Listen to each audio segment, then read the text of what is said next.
काशी की पंचकोशी यात्रा से संबंधित महत्वपूर्ण जानकारी व विभिन्न पड़ावों व दर्शन के लिए संपूर्ण वीडियो को अवश्य देखें। हर हर महादेव। महादेव की प्रिय नगरी काशी एक ऐसी नगरी है जो धर्म और आस्था का केंद्र है। यहाँ आकर सभी के मन को विश्राम मिलता है और उत्तर वाहिनी गंगा के तट पर बसी काशी का स्वरूप अर्धचंद्राकार है। जिस प्रकार भगवान शिव के मस्तक पर अर्धचंद्र विराजित है, उसी प्रकार पृथ्वी के मस्तक पर काशी सुशोभित है। इस अर्धचंद्र की दूरी को ही पंचकोश कहा गया है। पंचकोशी यात्रा का प्रारंभ भक्तजन गंगा स्नान कर काशी विश्वनाथ जी के दर्शन व पूजन से करते हैं। जिस दिन यात्रा प्रारंभ करनी होती है, उस दिन प्रातः काल गंगा स्नान, अन्नपूर्णा दर्शन के पश्चात श्रद्धालु मणिकर्णिका कुंड से इस यात्रा का प्रारंभ करते हैं। मणिकर्णिका कुंड मणिकर्णिका घाट के पास स्थित एक जलाशय है। उपाख्यानों में इस कुंड को शिव शक्ति से जोड़ते हुए महत्वपूर्ण माना गया है। इस कुंड में डुबकी लगाकर भक्त अपने अंजलि में अक्षत व जल लेकर यात्रा को पूर्ण करने का संकल्प लेते हैं। पंचकोशी यात्रा के दौरान लगभग 108 शिवलिंग, 56 मंदिर, 11 विनायक, 10 अन्य शिव मंदिर, 10 देवी, 4 विष्णु, 2 भैरव और 14 अन्य देव, जिनका यात्रा के दौरान दर्शन व पूजन का विधान है। पंचकोशी यात्रा 25 कोश में की जाती है। इस यात्रा में कुल 5 विश्राम स्थल अथवा पड़ाव हैं और लगभग 80 किलोमीटर की ये यात्रा होती है। ये पांचों पड़ाव स्थल बहुत ही महत्वपूर्ण स्थल व मंदिर हैं। पंचकोशी यात्रा में दक्षिणावर्त रूप से परिक्रमा की जाती है। पंचकोशी यात्रा शिवरात्रि के दौरान एक दिवसीय यात्रा का विधान है। इस प्रमुख यात्रा का विधान प्रत्येक तीसरे वर्ष आने वाले पुरुषोत्तम मास में भी 5 दिनों में पूर्ण की जाती है। पंचकोशी यात्रा के लिए पुरुषोत्तम मास को अत्यंत शुभ माना जाता है, क्योंकि इस मास में कोई भी संक्रांति नहीं आती। मणिकर्णिका से संकल्प लेने के पश्चात भक्तगण नाव के द्वारा 80 घाट पहुंचते हैं और इस समय माँ गंगा का जलस्तर काफ़ी बढ़ा हुआ है, इसलिए नाव रोक दी गई है। इसलिए आप यदि चाहें तो मंदिर के रास्ते व गलियों के रास्ते 80 घाट पहुँच के अपनी परिक्रमा के नेक्स्ट पड़ाव की ओर आप आगे बढ़ सकती हैं, जो कि कंदवा व कर्दमेश्वर महादेव का मंदिर है। यह मंदिर अत्यंत ही प्राचीन है और कर्दम ऋषि द्वारा स्थापित यहाँ महादेव विराजमान है। यह स्थान अति ही प्राचीन है और ब्रह्मा जी के पुत्र कर्दम ऋषि की तपोभूमि है। यात्रा का पहला पड़ाव है कंदवा, जहाँ कर्दमेश्वर महादेव की आराधना की जाती है। मान्यता है कि प्रभु श्री राम ने जब रावण का संहार किया था, उसके बाद उन पर ब्रह्म हत्या का दोष लग गया था। उस दोष के निवारण के लिए सर्वप्रथम श्री राम यहाँ आए थे और महादेव की पूजा अर्चना की थी। इस अति प्राचीन मंदिर के पास ही यह जलाशय है, जिसे कर्दम कूप या जलाशय कहा जाता है। लगभग 3000 वर्ष पुराना यह मंदिर है, जिसे सबसे सुरक्षित मंदिर का दर्जा मिला हुआ है। इस पर किसी भी प्रकार का आक्रमण नहीं हो पाया है। यह नागर शैली में बनाया गया था। शास्त्रों में बताया गया है पंचा नाम क्रोशा नाम समाहारा, यानी 5 कोशों का समूह ही पंचकोशी यात्रा है। इसे करने से चारों पुरुषार्थ धर्म, अर्थ, काम और मोक्ष की प्राप्ति होती है।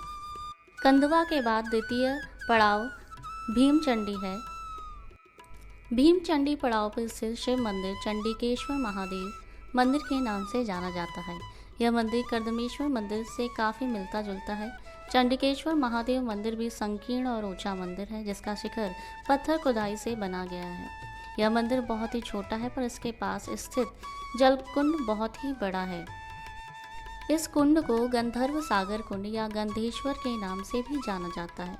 चंडिकेश्वर मंदिर में स्थित शिवलिंगों के पास पांडवों की छोटी छोटी मूर्तियां भी विराजमान हैं। द्वापर युग में धर्मराज युधिष्ठिर ने अपने भाइयों पर द्रौपदी के साथ अपने निर्वासन के दौरान पंचकोशी यात्रा पर पवित्र मंदिरों में प्रार्थना की थी। इस आध्यात्मिक यात्रा में 5 पड़ाव और लगभग 80 किलोमीटर की यात्रा दूरी तय की।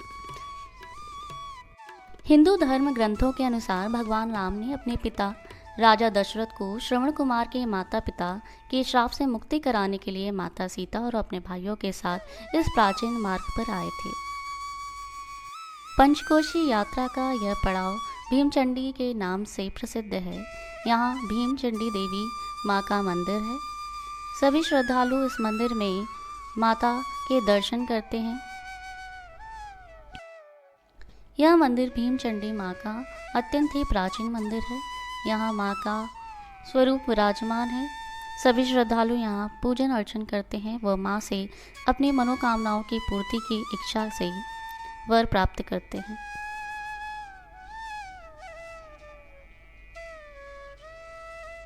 द्वितीय पड़ाव भीमचंडी के बाद तीसरा पड़ाव है रामेश्वर, जहाँ स्वयं भगवान राम द्वारा स्थापित शिवलिंग है। महादेव का यह मंदिर वरुणा नदी के किनारे स्थित है। दो नदियों वरुणा और अस्सी नदी के मेल से ही वाराणसी शहर का नाम रखा गया है। इस मंदिर के शिवलिंग स्वयं भगवान राम ने अपने पंचकोशी यात्रा के दौरान स्थापित किए थे, जिसके कारण यह मंदिर रामेश्वर के नाम से जाना जाता है। रामेश्वर मंदिर के पास ही लक्ष्मणेश्वर मंदिर, भरतेश्वर मंदिर और शत्रुघ्नेश्वर मंदिर स्थित है, जो राम के सभी छोटे भाइयों से संबंधित है।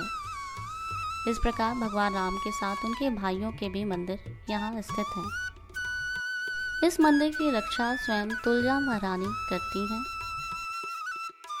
यात्रा का चौथा पड़ाव शिवपुर है, जहाँ द्रौपदी कुंड और 5 पांडवा नाम से यह मंदिर स्थित है। यहाँ अवरोही क्रम में 5 विभिन्न आकारों के शिवलिंग विराजमान हैं, जो पांडवों द्वारा स्थापित किए गए थे। द्वापर युग में अज्ञातवास के दौरान पांडव यहाँ आए थे और उन्होंने महादेव की इन लिंगों को स्थापित कर पूजन अर्चन किया था।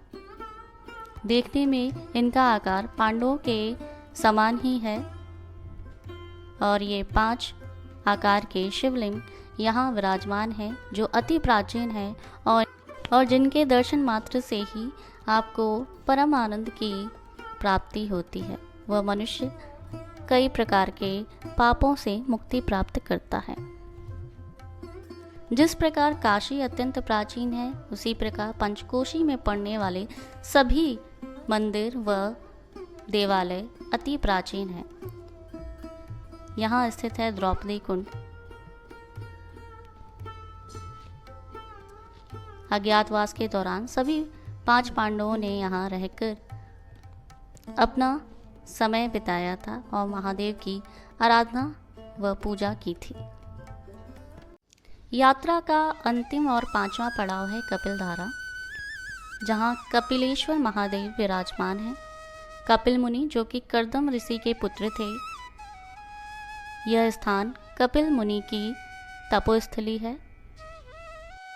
कपिल मुनि विष्णु भगवान के 5वें अवतार भी माने जाते हैं और उन्हीं की एक तपोस्थली है, जहाँ उनके द्वारा स्थापित कपिलेश्वर महादेव के दर्शन व पूजन का विधान है। सभी पड़ावों के समान ही यहाँ पर भी मंदिर के पास एक जलकुंड स्थित है। माना जाता है कि यह जलकुंड कपिल मुनि द्वारा जी स्थापित बनाया गया है। महादेव के मंदिर के पास ही यहाँ मंदिर में विराजमान है कपिल मुनि की मूर्ति। यहाँ मुख्यतः खीर व पूड़ी का भोग लगाया जाता है।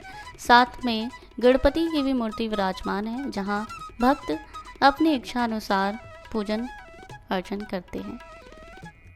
कपिलधारा में कपिलेश्वर महादेव के दर्शन के पश्चात आगे वरुणा और गंगा नदी के संगम तीर्थ आदि केशव घाट के निकट जौ विनायक का मंदिर है।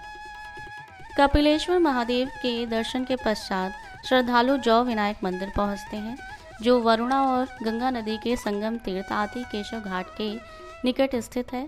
यह विनायक का मंदिर है। यहाँ श्रद्धालु जौ को अर्पित करते हैं व गंगा में जौ बोते हैं। गंगा में जौ बोने का अर्थ एक बहुत ही दुर्लभ कार्य को पूर्ण करने से होता है। यहाँ से श्रद्धालु आगे गंगा किनारे पैदल या नाव से चलकर मणिकर्णिका घाट में पहुंचते हैं, जहां पर संकल्प पूर्ण करते हुए बाबा श्री काशी विश्वनाथ मंदिर, माता अन्नपूर्णा, गणेश व काल भैरव का दर्शन कर पंचकोशी यात्रा को संपन्न करते हैं।